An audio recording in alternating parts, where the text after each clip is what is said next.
we've become very comfortable with just being fed information. Mm-hmm. We need to place a filter, kind of like our feedback loop episode. We need to place a filter in between hearing that information and like taking that information for truth. Welcome back to Knowledge Drop. My name is Derek. My name's Josh. Hey Josh, how's it going? It's going good, dude.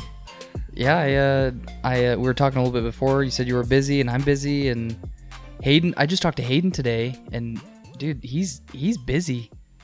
And I didn't realize this at the time, but he not only did he sell his house, but he coordinated a new job and then moving trucks, and then he left. Yeah, it's wild. So props to him. That's a lot to. And then I didn't realize this too. It's the middle of winter there. And he was moving. He sent me a video of him moving into his house. There was 3 inches of snow. Of course, right? Oh. So, but anyway, excited to get into this episode with you, and let's start with the fun fact. And I'm here for it. Fun fact: did you know that Michelin star rating originally came from Michelin, the tire company? And the whole idea was that they wanted people to get out on the road, drive, and use their tires. So they started rating restaurants. You drive more, use your tires more often, you replace them more often. And now it's evolved into this crazy thing where nobody even knows who the raters are anymore. They come in unannounced, and it's awesome. I don't know if have you ever seen videos or seen the menus for these 4 or 5 star Michelin rated restaurants? No, I watched The Bear, if that counts, but I haven't seen The Bear. But, great show. Dude, it just sounds out of this world. Not good. It just so much money. Yeah. One day, when I have the money to try it, right? Yeah, I think I'll go experience. Let's just do it once, and then that's it forever. Exactly. But yeah, that's cool. So today, I put this episode together, and I'm excited about it, but I know I'm not going to do it justice, and I hate that. Not for lack of trying, but just it's such a fun, interesting thing to study that a lot of things we're going to talk about are just examples. Okay. And talking about the repercussions that it has on the common masses. All right. You and I took a statistics class. That we did. We didn't take it together, but we had the same teacher in Middleton, right? Yep. Yeah. Fantastic class. It was very engaging. He's a great teacher. I didn't think I liked statistics until I took that class. I was whatever, fractions and percent, whatever. Mm-hmm.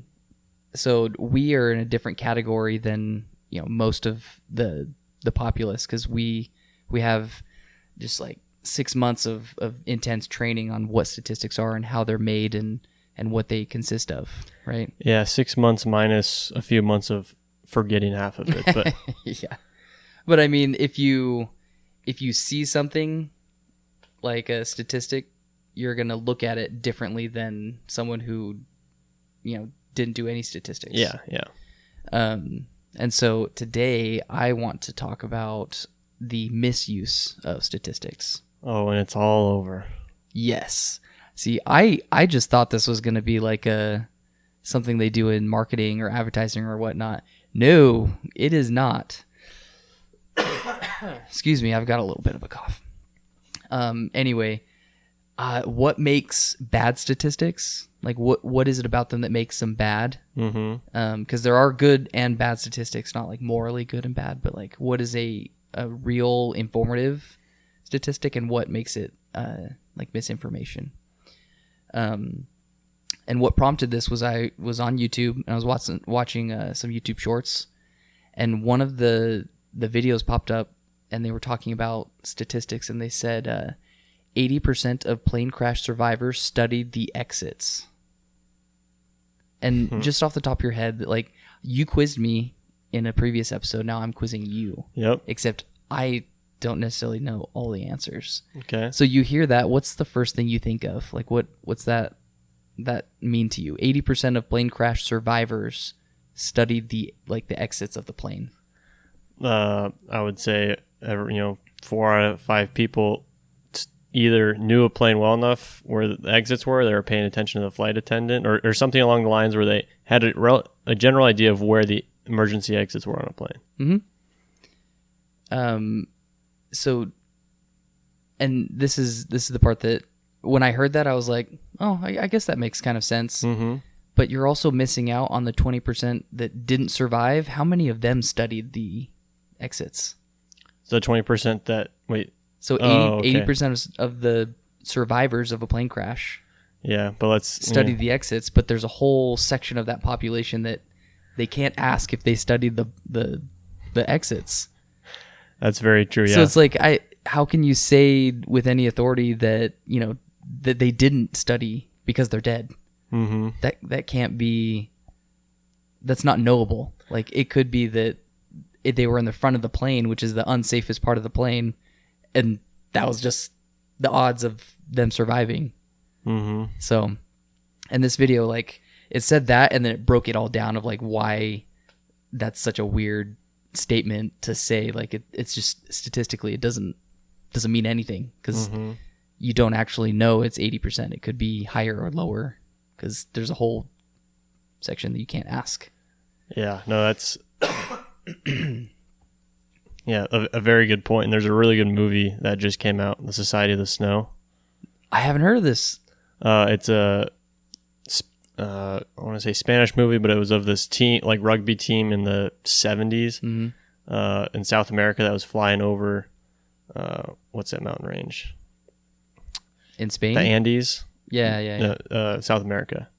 Flying over the Andes in South America, and their plane crashed, and it's about them surviving.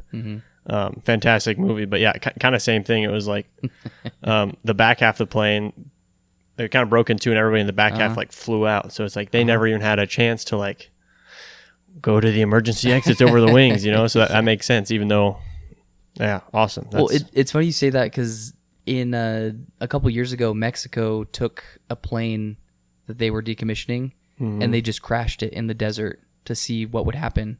And they found out that like the first like 15, 20 rows, no chance. They're dead.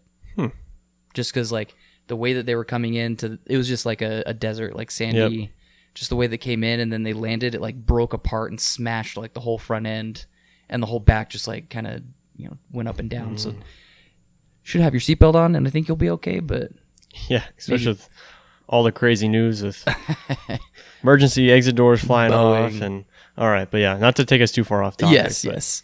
My go-to movie for statistics, by the way, is Moneyball. Have you ever seen Moneyball? Great movie. At least once a year, I've got to watch that. It's so good. It's so good. And I think we've talked about this before, but in World War II, there was a misconception of variability in like surviving planes. They were returning, and they analyzed where all the bullet holes were. Oh yeah. And they misunderstood that they should put the armor where the bullet holes of the surviving planes were. Yeah.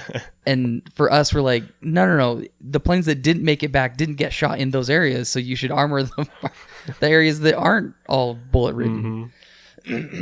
That's more statistics of like analysis. But anyway, those are all like really great things to think about when you start going into and hearing statistics or infographics is something that gets shown to the public a lot through news and social media and whatnot. And so these are the areas that I focused on for where misleading statistics are. It's politics, shocker, media, like social media, advertising, and the news. Okay. There was a actual like study. There were scientists.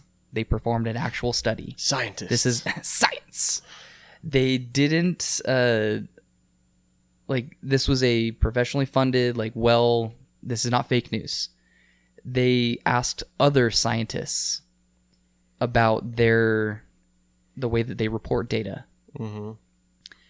This was in 2009 in England, and they said 33.7% of those they asked admitted to modifying the results or a subjective interpretation of the data, or withholding details and or assumptions about the data. Ethics is just screaming in my head. Yes. But like the point is, no one is immune to this. These are scientists. These are like the number guys.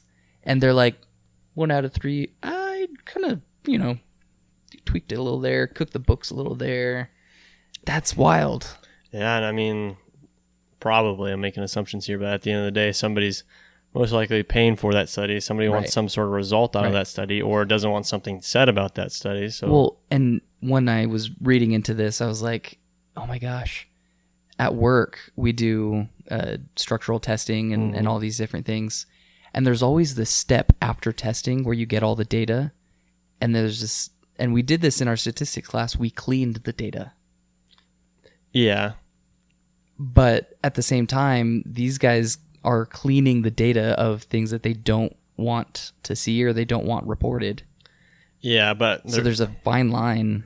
There's a difference of like cleaning data to find better trends by trimming the outliers on either side by 10 or 15% of the points, as opposed to like, oh, I don't want this result, so I'm going to trim that data. Like again, like there's ethics. Or on the other side of that, there are sometimes where I'll save that for later. That's one of the points. Another fun example that I found was baldness increases the risk of cardiovascular disease by 70%.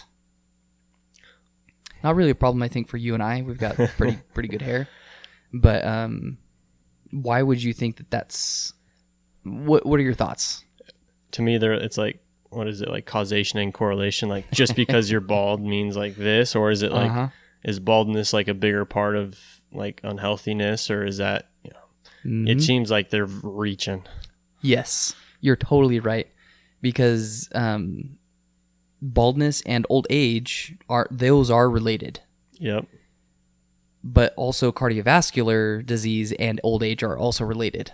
But that doesn't mean that cardiovascular disease and baldness are related. Yeah. So that was a fun one to think about. And then there's a claim that drinking tea increases diabetes by 50%. Oh my gosh. They didn't specify what tea. They didn't specify like how much sugar is in the tea.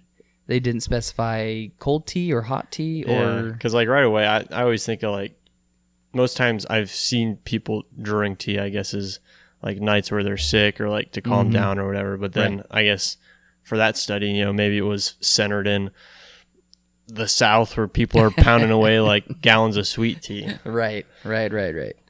So one of the first things I'm going to throw right out the bat is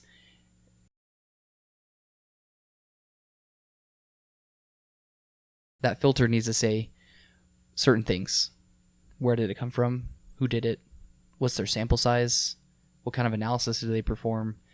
That's probably a little bit more tricky. But be able to understand where this set of information is coming from. And I think a great example in recent news, Tucker Carlson interviewed Putin. Yeah. Right? And so I don't know if you listen to that interview, but if you listen to the interview and just side on the thing that, Putin's right, he's objectively right in everything that he's saying, you're gonna be like, I'm pro-Russia. But it's like, obviously there's probably some truth in what he's saying, but there's obviously going to be some bias because he has to promote his nation, right? Every country has nationalism, so it's like I can't just take it one for one. But like again, there is some truth, but there is some bias, so I need to come at it from the other side, and the truth is probably somewhere in the middle. Right. But that's like a super easy one to like recognize there's a filter on, as opposed to scientists coming at you with these studies and numbers. So, not that I agree with anything that I haven't seen the interview, but generally people's view of Putin is bad. Yep. And I'm not saying he's good. I'm just saying there's a really interesting chart where as you get to know somebody, if there's a chart from like evil to good, and then there's your x-axis is time. You might think someone starts, they're 100% evil, they're awful, but over time you're going to see them come back towards the middle because you're going to understand context. They're going to understand their background and like what their life view is. And so I'm interested to see if that interview will have that effect on me, or if I'm just going to be like, wow, this dude's really off his rocker. Yeah. And I think the other thing with that, it's like easy to hate somebody when you've heard 3 of their beliefs in four words each, but then you get to know somebody, start to meet their family, you know their hobbies, you talk about other things, you're like, oh, he's not a bad person. He might have some like crazy beliefs maybe, but like doesn't necessarily take away from the person, or at least not completely. Yeah. So. And that's also why they tell you never meet your heroes. Yeah. Because you might be like idolizing them. They are like the epitome of good, but then over time you're going to realize like, oh, they do X, Y, and Z or whatever it is. So I really liked that chart because it was like, oh, okay, over time you're going to realize that not everyone is as bad as you thought they were when you first met them, or first impression, or whatever it was.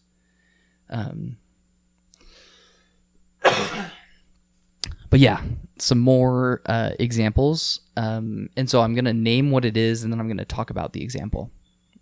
So cherry picking data. This one's kind of self-explanatory. Explanatory. Yep. Thank you. But basically, like with the economy, for example, you can cherry pick, or you can selectively find certain variables and certain numbers that indicate we're doing just fine as a nation, as an economy. But it doesn't give you the real picture. Like it's just overly optimistic based off of like jobs. Like let's just say, number of jobless. The number of, I can't even remember. Unemployed. Thank you. Oh my goodness, I'm struggling. Unemployed numbers are super down. Our economy must be great. It's awesome, but not necessarily. So it's just you're picking certain things that are going to make it look the best. Yeah. It's like stock market. You find it's like I'm gonna show you my best 2 stocks and be like, look at my sick returns, bro. Yeah. And I'm not gonna show you the other 4 stocks that I'm down 300% on. Yeah.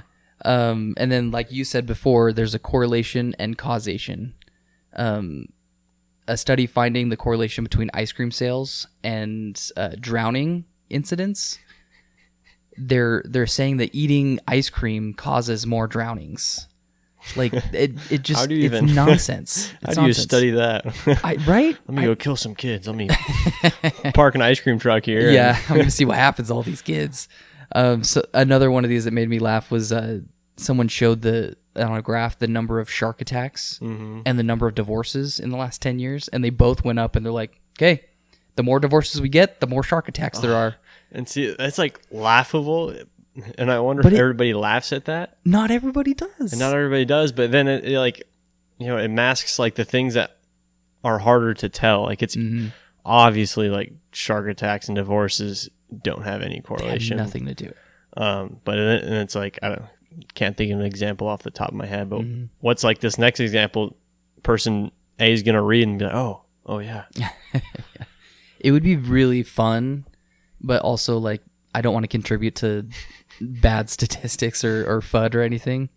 But like, if you could just make a YouTube channel of just shorts, just talking about like bad statistics, and just see what the comments are, and just see like which, like, and just throw in a good statistic every once in a while and see like the trend. But yeah, anyway, sample size. Apparently, size does matter in statistics. So if you're conducting a survey, you like that? If you only conduct a survey with 20 people, especially like if it's in the same, like if you go to a college campus, they're always canvassing. If you only survey 20 people, do you think that's a very fair, like accurate representation of like America? No. And like to build on top of that, I don't know if you're going to touch on this, but also how you sample your size. Like, yes, I will be talking about that. Because if it's also like the first 20 people that walk out of the building and you interview every one of them, you're like, all right, that's ASU population defined. Right. It's like, no, right, not at all. Exactly. It's such a, so like the reason it's such a bad way to do a survey is because everyone, like if you're on ASU, for example, most everyone on campus, the average age has got to be close to 18, right? 18, 19, 20. I would probably say 20 because 18's freshman, like 22 senior. So true. We'll go 20. So 20, and 20-year-olds, they don't have like, they're, no offense, but their brains aren't fully developed. You have to be 25 to get that privilege. They don't have any life experience. They are like just learning about the world by themselves just now. Mm-hmm. They don't have responsibilities like family and kids and careers to worry about. Like it's just school. So when you ask like, you know, is socialism good, or like I see those videos a lot where they're like, do you think socialism is good? And they're just on a college campus, and I'm like, I don't. What's this video trying to do? Is like just get clicks, because it, you know, they're just gonna want to say, oh yeah, I love socialism or whatever it is. But yeah, that's why when they do polls or when they do surveys, it has to be like a certain number of people, like a certain percent of the total population of a state or a county or the nation. The next one is misleading graphs, and oh boy, there are some misleading graphs out there, and you would look at it and you wouldn't even second guess on it. But the most misleading graphs that I saw, they didn't label the X and Y axes. So, like, not just label, but like they didn't give the units. Both? Yeah. It was just like, it would just tell you, you know, dinosaurs per capita of Texas, and it would just there's like some units, but it's like not very. It was stupid. And apparently that's like a famous technique for people to use. They won't show you the whole graph, or they'll take all the graph data and they'll shrink it down, or they'll just manipulate the axes so that they get the line that they like. Yeah, I get that linear exponential. Yeah. Yeah. The I can't remember if I talk about this later or not. Let me see 1 second. Yes. Oh, okay. Similar thing, but just scaling manipulation. I saw this. So you're either taking away data or you're squishing it, or like you're kind of playing with the scaling. There was a graph on global warming, and it was like, this is not a big deal. This is not real, like a climate denier kind of situation. And it was like the global temperature from the 80s to, or from the 70s to the 90s or the 2000s. And it was like, look, it's only increased like, you know, a degree or half a degree. And everyone's like, oh, because it looked pretty linear. Yeah. Or pretty flat. Or flat, thank you. Pretty flat. Linear. And then someone else like shot back with a graph that they took the data from, and they showed all the temperature gathering that we've been doing since like, I can't remember how far back they went. It was like 1800s or something like that, like a long time. And they were like, oh look, it goes like, just seeing the scale was super, super important to that specific situation of, oh crap, there is something happening, and it started happening, you know, 100, 200 years ago. So graphs, you got to watch them. The graphs are kind of in the same boat as infographics. Yeah. They say that a picture is worth 1,000 words, but when everyone is making their own words for each picture, it gets dicey. So like some of these infographics, there was a couple I was like really interested, because some of them There was the Georgia Health Department or something. Okay. It was during COVID, and they put out a graph, and they were like trying to simplify it or just make it more accessible, I guess, to people. Yep. But it was so wildly different from what was actually happening that within a couple of weeks they said sorry and they put out a corrected graph. Wow. And I was like, kudos to them for admitting fault and like trying to do better. But it's just like, it seemed like an honest mistake. I'm not saying they were trying to like falsify or be cunning in any way, but it was just very interesting to see that like it can happen accidentally too when we're just trying to be simple and trying to put information out there. And then there's publication bias. I hadn't heard, Simpson's paradox. Analyzing educational data where each subgroup shows improvement, but when combined, the overall group seems to perform worse due to differences in subgroup sizes. Did that make sense?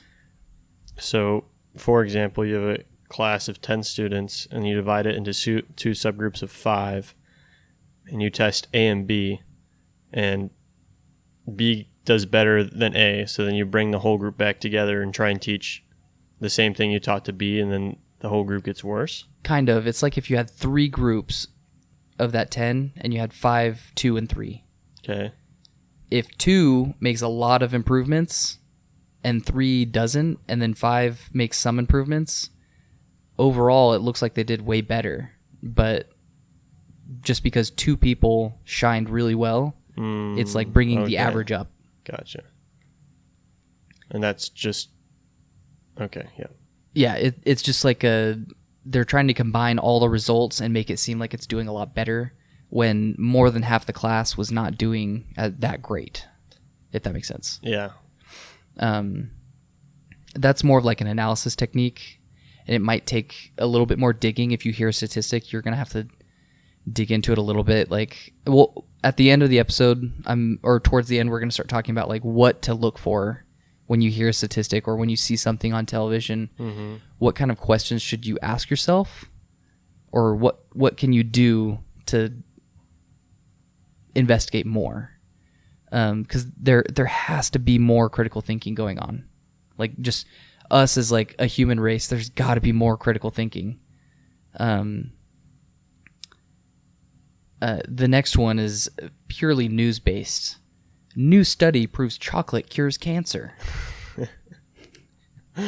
It's sensationalism at its finest. Mm-hmm. And obviously tons and tons of people are going to click on that because they're like, wow, chocolate. Chocolate. Let me go buy me some chocolate. Yeah. I just remember that SpongeBob episode. I don't know if you think about that. Chocolate. Oh, yeah. I want to buy all your chocolate. But so if you actually look at the study, and this happens all the time with Tesla. People call me a Tesla fanboy. I am not. He is. But I like Tesla. Not a fanboy. There's a line. But they take... so like the chocolate cures cancer. There might be like a tiny, tiny correlation between chocolate and cancer. Mm-hmm. Like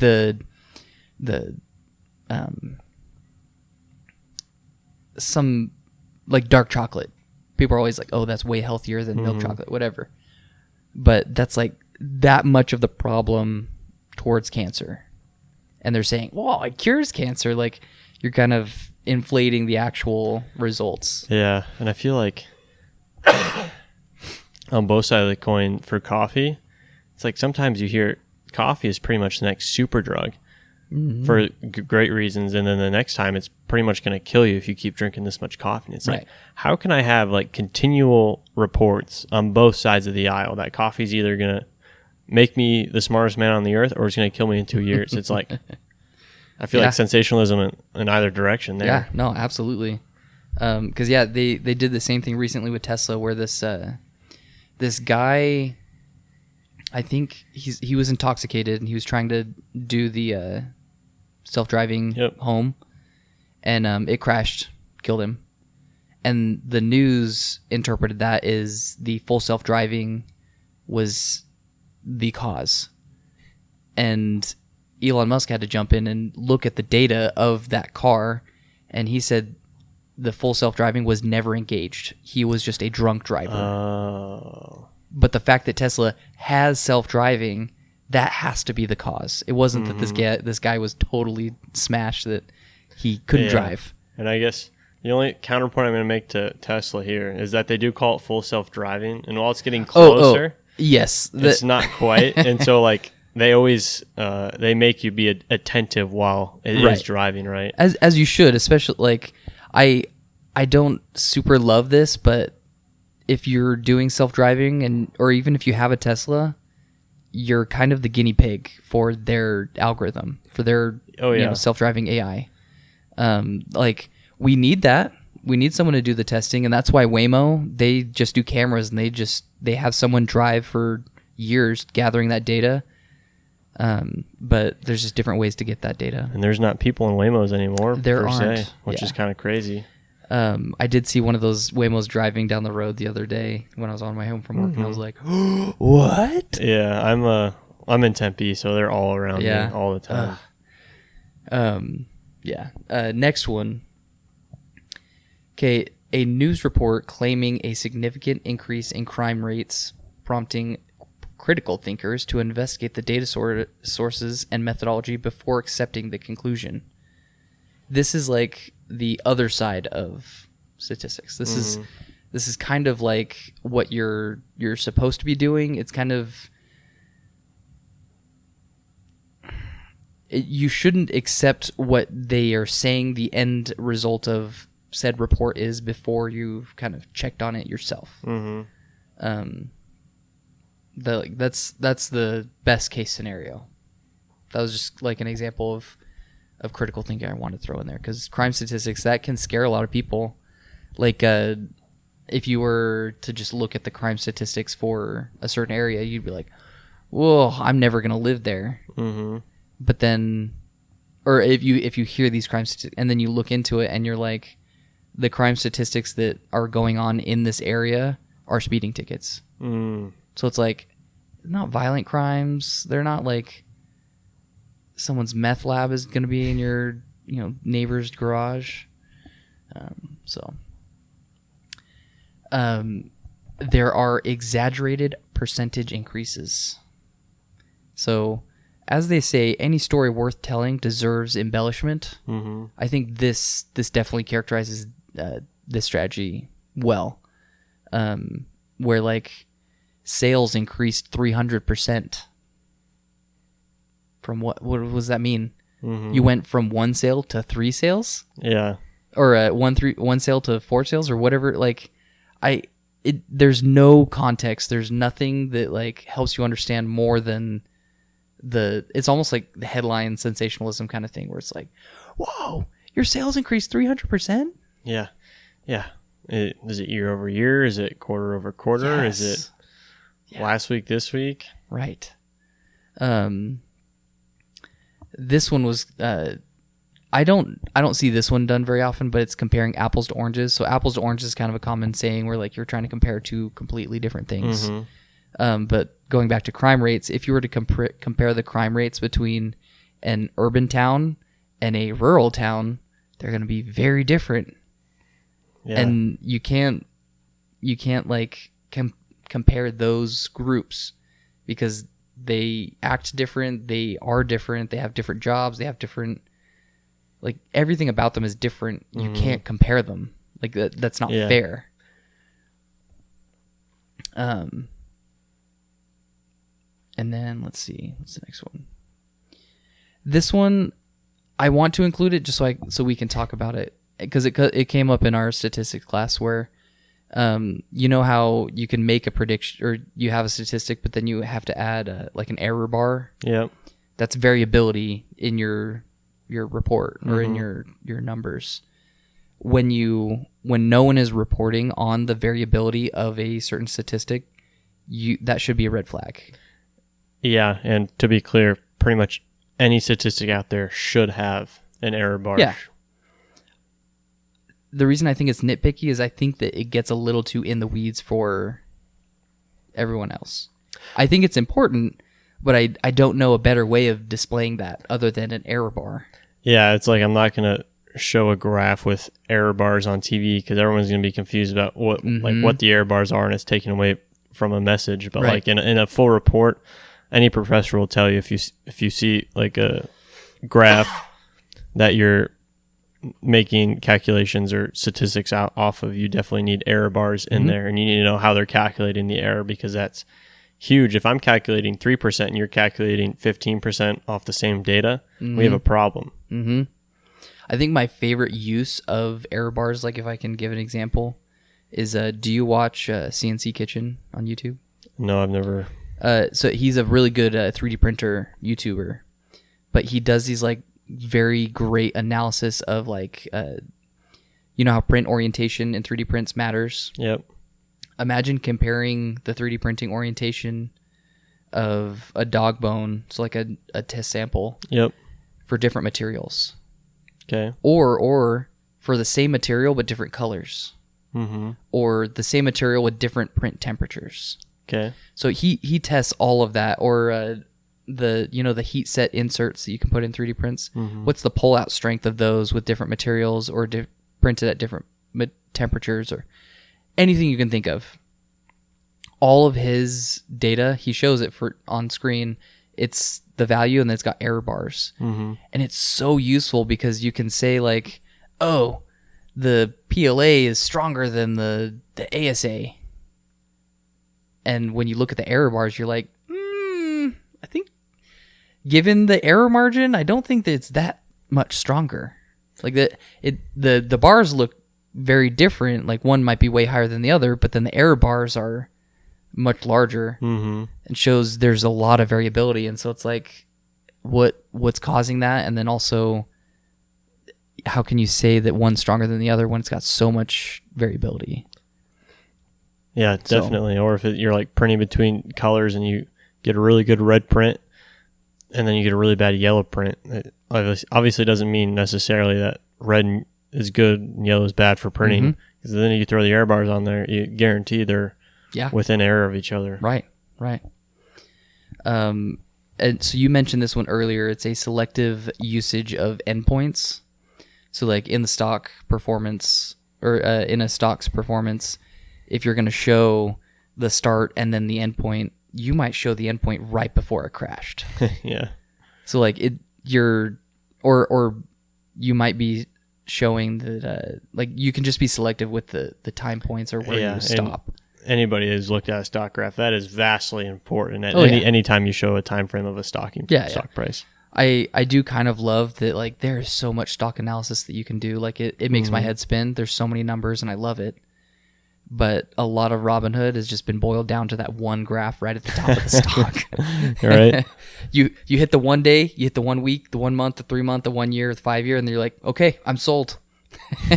Stonks. Stock. And then I already talked about infographics. Like one picture can't 1,000 words, but everyone else has different words. It just doesn't work.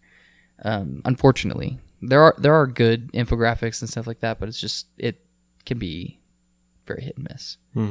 The last one that I want to kind of talk about before we dive in what to do is we talked about this in my episode on biases and fallacies. The survivorship bias. You remember that? No. So just think about the fact that, like, the airplane situation, you only reported on the people that lived through that. Yep.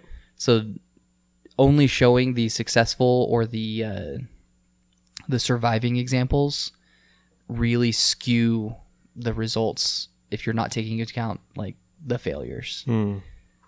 So it's like, you could say, oh man, small businesses do really, really great for investing.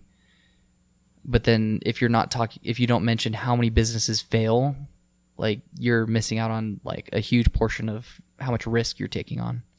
Yeah, exactly. And so I definitely get in trouble for survivorship bias. Like, I always like, man, look at what they did and it worked. Like, it's so tempting, and it's so easy to fall in that trap. Yeah, and it's like, oh, I'm gonna be that 1 in 1,000, even though you don't know the 1,000 because you saw the 1 of 1 that worked, and you're like, oh yeah, I'm him. All right. Now we've moved into the what are we going to do about this section. And obviously, anytime you hear anything, it doesn't even have to be a statistic. Check the source. If the let's just say the Food and Drug Administration, the FDA, they came out and said that the new sugar that has been discovered cures diabetes instead of causes it, according to this study. And this study was performed by the lead manufacturer of sugar. Yeah. And they're just rebranding sugar. That's not the I can't remember the word. You'll probably, they're too close to that. The people who wrote it and then the claim of the FDA. Like, yeah. They're there's a word for it. They're like in cahoots. Not that they're in cahoots, but like the people who wrote the paper have something to gain from other people thinking that sugar is good for you. Majorly. And I think that's, especially in health, that is a huge thing because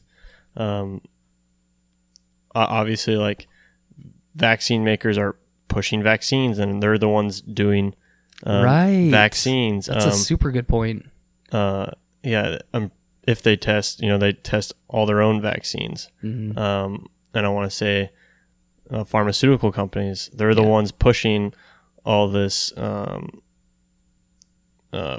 oxy, all that type of product, right? And they're the opiates. Opiates, thank you. Yeah, they're the ones pushing all that. No, it's considered an epidemic.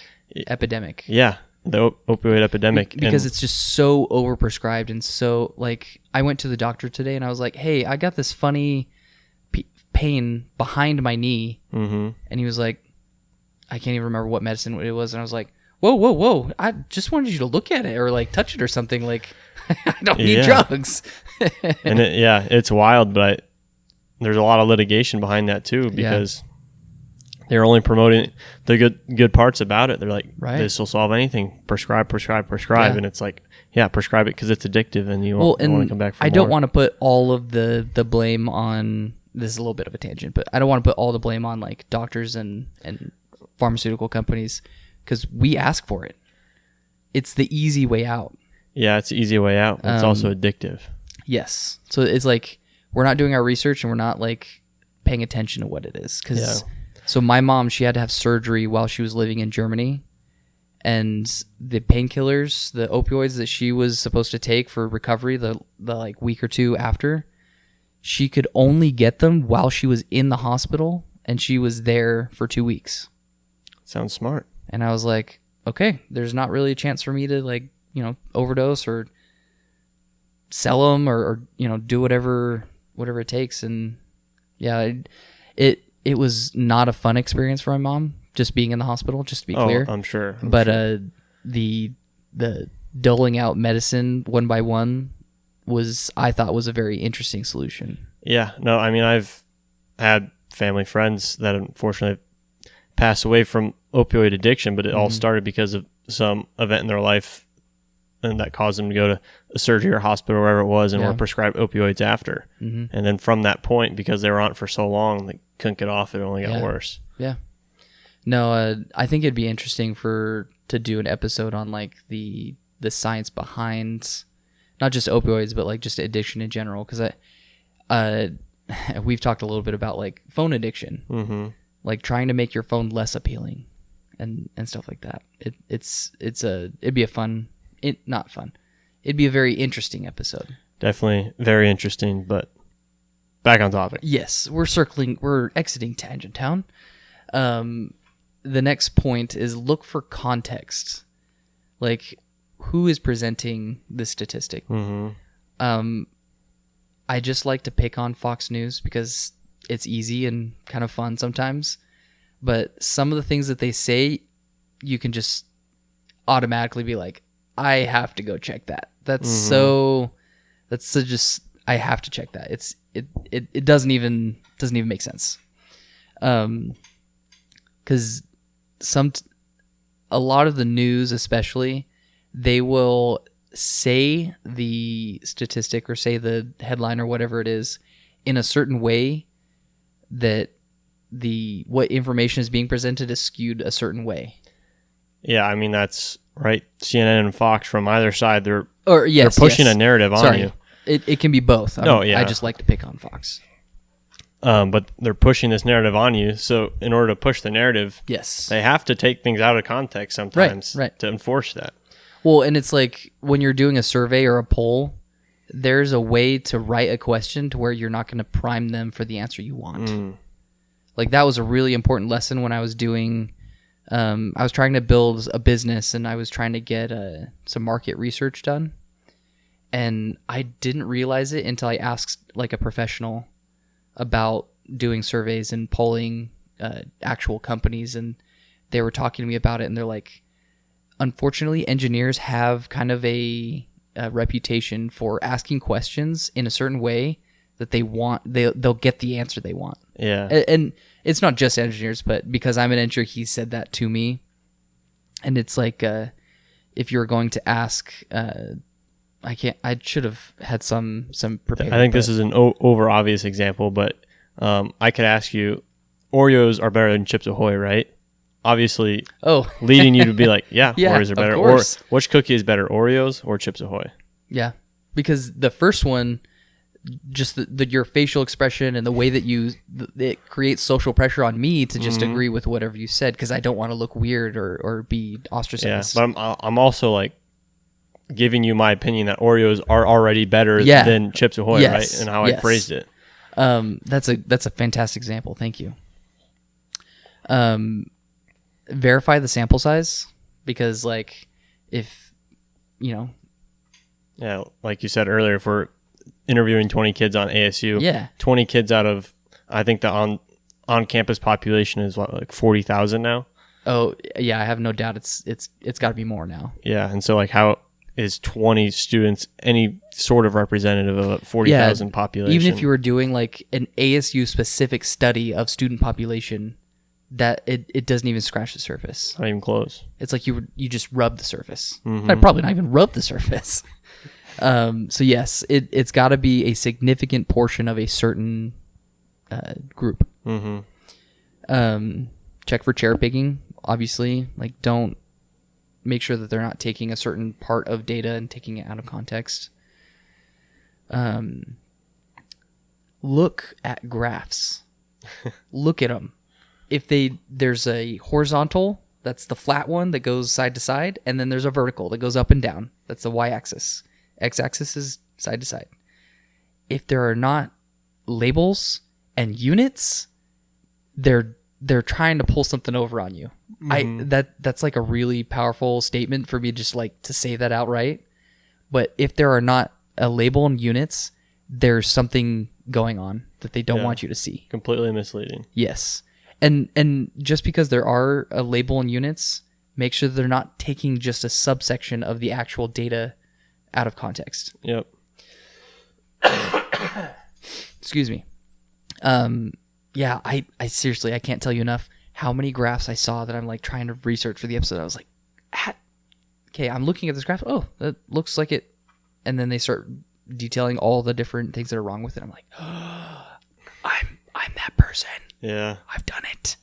And it's so easy. It's so easy to just be like, no, that sounds logical. Well, that looks right. It also hurts me too, because like not just me, but like most people in general, we're on Instagram, we're on Twitter, we are swiping so often that it just takes like a fraction of a second for us to see that graph, and we're like, okay, continue on with our swiping, and there's not like that filter in place to like, oh, I need to question this. And then consider the time frame, kind of like what was going on with the graph. Like if I'm only going to study 95 to 98 for crime statistics in New Hampshire, there might have been something happening in 95 that made crime really bad, and then it just didn't happen in the other years. Like you got to make sure that the time frame makes sense. And then always question causation claims. Oh, more divorces mean more shark attacks. Protect our children. Always look into those. Never believe them always do your own research. And then just because you Google the statistic and you read the first article that comes up doesn't mean that it's confirmed or denied that certain statistic. Yeah, but if you're proving a point to somebody, sometimes it's useful. I'm like, see, look, it's right here. Google says it. Look, Google, it's real. Okay, the next one that we need to talk about is watch for biases. So obviously, who is presenting the information needs to be like a good, metric for how their bias is considering the information. Because like, when I talk about my time in Africa, it holds a lot of weight when you talk about your time in Africa, because you've never been to Africa. Never. So I have a lot of bias, whereas like you're just going off of, the movie Blood Diamond. Fantastic movie, but not totally accurate. And then I mentioned earlier that the Georgia Health Department or whatnot, they put out an infographic and then they had to redo it. Check for updates on certain things that are like of particular interest to you. Like obviously you're not going to be able to check everything or double check everything, but check after a certain amount of time. Just make sure that what you're remembering is correct, or what you're telling other people is correct. Yeah, like shout out like recalls on cars, right? It's like I mean, I know they issue them to the public, but like you should also on occasion check if your car has a recall. Yeah, because if not, it could be potentially dangerous to you. Yeah, for sure. So. Yeah. Speaking of recalls, it's always a fun time in the news, for me at least, when Tesla does a software update. Okay. Because I kid you not, every major news organization says that Tesla recalls 500,000 vehicles. And I'm like, that's Apple routinely recalls all their iPhones every couple of months for the software update. Golly. Yeah. And it's funny because it works. Everyone's just like, oh my goodness, Tesla's so bad. They have to recall their vehicles all the time. No. So. He's not a Tesla fanboy. Come on. I'm a fan of innovation, sir. There you go. Anyway, I hope that it was moderately interesting. Oh man, there's a fire. Yeah. If you can hear that. But so now we've like identified all the bad things, and you've given us insights on things to look out for. But like, how do I look out for any of that? Like, should if there's a graph with no axis labels, do we obviously discredit that? But if they have a source, do you click into the source? Like, how far do I need to go to get to some of this information? I wouldn't say that you discredit someone for not labeling their graph. I would just, that would be like a signal to you that you need to dig into that because there's information not being given to you. And if you can't dig into the source, discredit. But if I can go to the source, like, are there spots within this source that like they put disclaimers at the bottom, like, or you just need a good read into the source? Yeah, a good article will have links in the image to where they got it from or where it was generated, or there's going to be like at the bottom of the page, like you said, this person invests in X thing, or this person's a PhD candidate of yada yada.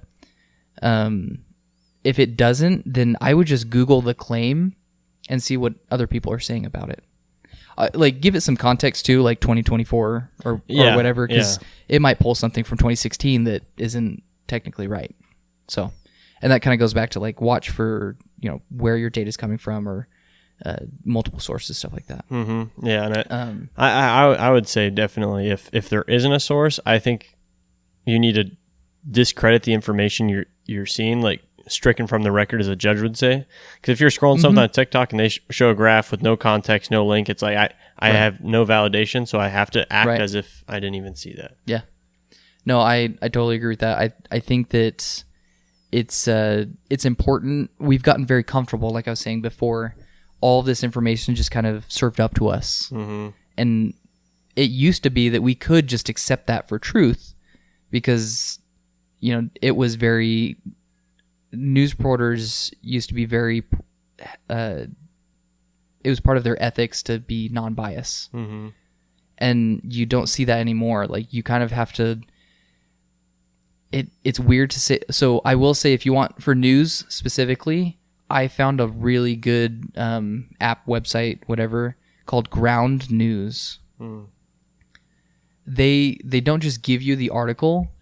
They give you the article, and then they give you the links to like 6 or 7 other articles from both sides of the political spectrum. Like every part along the spectrum, they'll give you a source from. So like if you want to go read what Fox News says about it, and then you want to go see what CNN says about it, and then you want to go see what the Al Jazeera is, a Islam-based, like Middle East-based news company. Their perspective on something that happens in America is going to be really different than what Fox or CNN says. Or even their perspective on the war going on in Gaza right now is different. So it's an interesting way to, for me at least, to get some news. I don't really like to dig into the news. Most of my news that I consume a lot is space and AI and technology and stuff like that. But yeah, just in a world of information, because that's really what we are now with everything at the tips of our fingers. We do have to realize that at least a significant minority of the information is probably not true, at least to some extent. And so you really have to make a conscious effort to filter what you listen and comprehend and digest. Yeah, and especially if like we're going to keep going down this AI route, the things that we're going to be seeing and hearing are just going to get more believable, and it's going to be that much more important to be critical thinking and digging into the sources and understanding where that comes from. Exactly. So don't ever stop critical thinking, right? Right. Everybody, we need more. Right. And with that, we'll catch you on the next one.